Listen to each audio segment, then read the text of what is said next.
Hi guys, it's Adrian here again from Living Holistic Health. I just wanted to give you once again just a quick snapshot over celiac disease and the three things that are needed in order for celiac disease to activate in somebody's body if they're going to get the condition.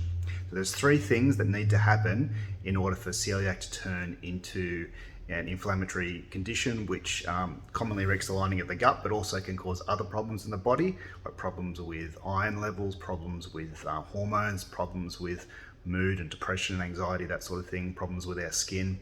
Celiac can manifest in a whole lot of different parts of the body, and it's not just the gut tract, which a lot of people typically think of. But for celiac to happen, there needs to be three things that need to occur in order for it to get activated. So the first thing is that somebody needs to have the celiac genes. There are commonly three genes that are tested, and if somebody has one or a combination of those three genes, that then predisposes them to celiac disease, okay? So in order to get celiac, you must have one or more of those genes to get predisposed to the condition, okay? The second thing you need to have is you need to have an activating event.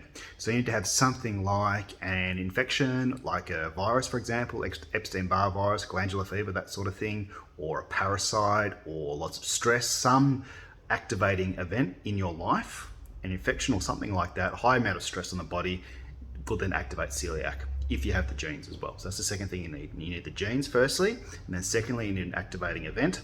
And then of course the third thing that you need in order to get celiac is you need to be consuming gluten.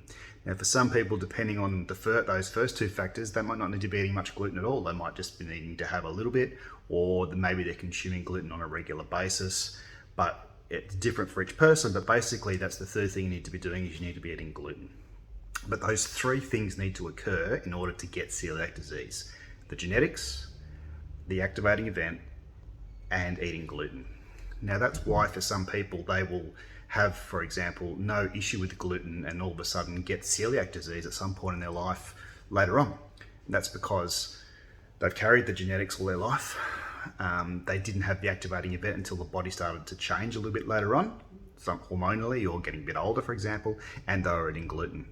So those are the three things that need to happen in order for celiac disease to activate in the body. Now that's why it's really, really important to understand, because when a lot of people get tested for celiac by their doctor or by like a gastroenterologist, when they do a biopsy, for example, and it shows up that they don't have celiac, they'll often come in and tell me that they don't have celiac disease. But really what that's telling us is that at that particular point in time, whenever that test happened by the doctor or the gastroenterologist, that celiac wasn't active in their body. Because it needs to be a combination of three things in order for it to occur and become a full-blown disease that's irreversible, causing irreversible damage to your gut and predisposing you to a whole heap of other problems. So just to give you a little bit more information on the three things that are required for celiac disease to occur: the genetics, the activating event, which is infection or some large stress, or gluten. Now normally we can't control the genetics. In fact, we can't control our genetics, of course. We're just born with what we're born with. In terms of an activating event, we can help things in terms of making sure we're healthy and we've got a good functioning immune system, but sometimes just things happen in our life. We'll catch a virus, or there'll be some major stressful event that we haven't foreseen. And then of course the third thing is if we're eating gluten, well, that's happening. We can be gluten-free or not. That's why it's also important for people who've got the celiac gene to realize that they might not have celiac straight away, but that can potentially open them up to celiac disease occurring at some point in the future. So hopefully that just gives you a little bit more clarity on how celiac disease develops and turns into that condition that becomes celiac, and the three things that are necessary.